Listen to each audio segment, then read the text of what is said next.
Hi everyone, it's Shalyn. It is the last day of 2016. Cannot believe how incredibly fast it went. And like probably a lot of you, I'm sitting here thinking about my year and looking at the things that I feel I accomplished and also becoming aware of the things that perhaps I didn't accomplish that I had set out to.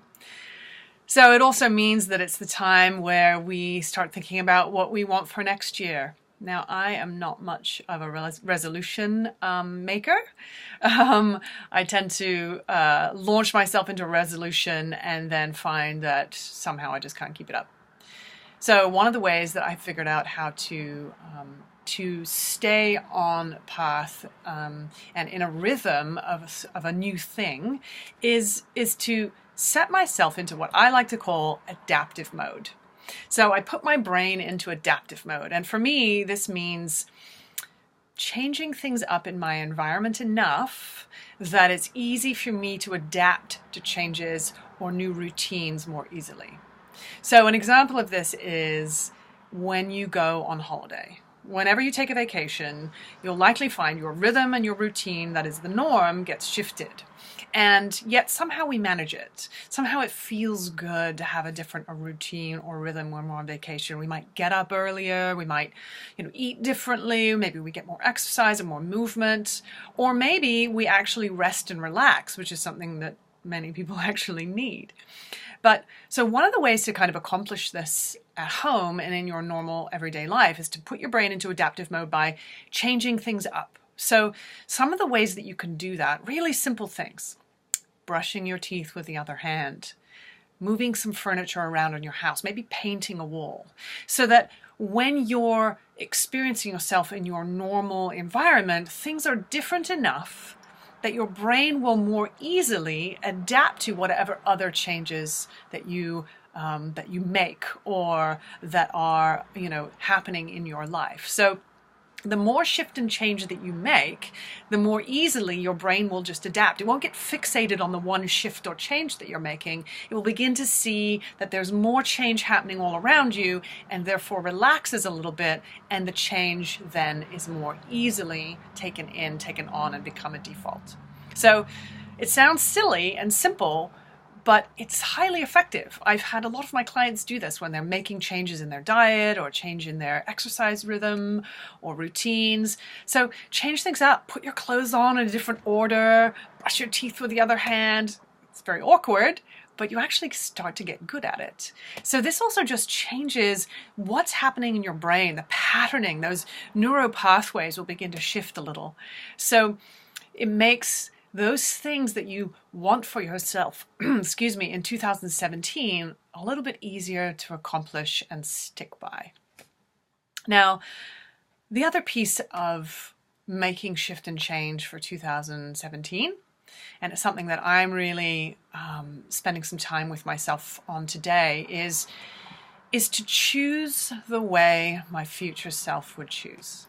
So when it comes to making a decision, maybe it's going to the gym more. Maybe it's changing the way you eat. Maybe it's being more productive with work. Maybe it's resting your body and being more in tune with loving yourself and caring for yourself. Whatever that may be for you, begin to think about the you that you want to be, the you that is exercising more, the you that is loving, nourishing your body more, the you that is really caring for yourself in a way that prioritizes your well-being more. So you begin to choose the way that future you chooses. So when you come up to that moment where you think, do I eat this or do I eat that? Should I or shouldn't I? You actually stop and pause and think about what your future self would choose. The you that you love to be, the you that you want to be, the you that you're ready to experience. How will this you choose?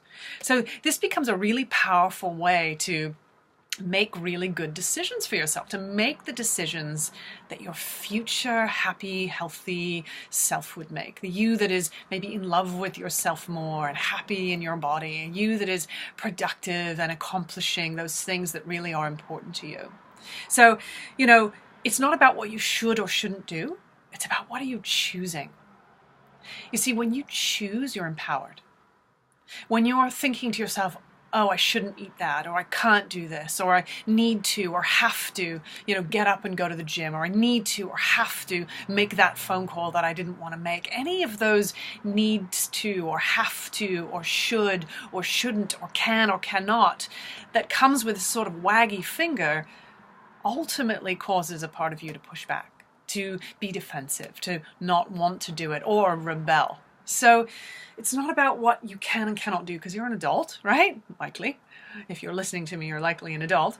But it's about what you're choosing. Choose feeling empowered. Don't be a victim.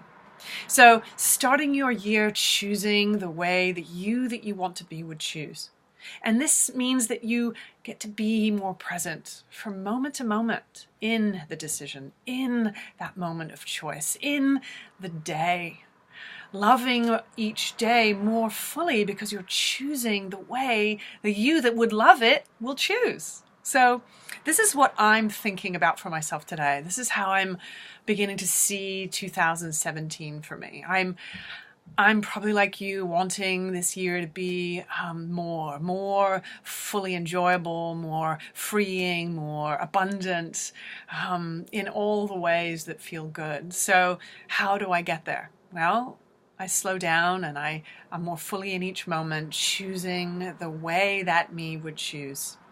And when I'm choosing that way, I'm aware, I'm open, I'm allowing myself to take in the options that I have available to me. So anyway, that's what I'm thinking about today. I would love to hear what your thoughts are on this. I'd love to hear about what it is you do at the beginning of the year for yourself so that you could achieve your goals. So share with me. I'd love to hear. And I'm wishing you all a wonderfully happy new year and beyond, so that your year is one that you love yourself in this year, that you love others, and that we share that positivity that this world so desperately needs. So thanks everyone.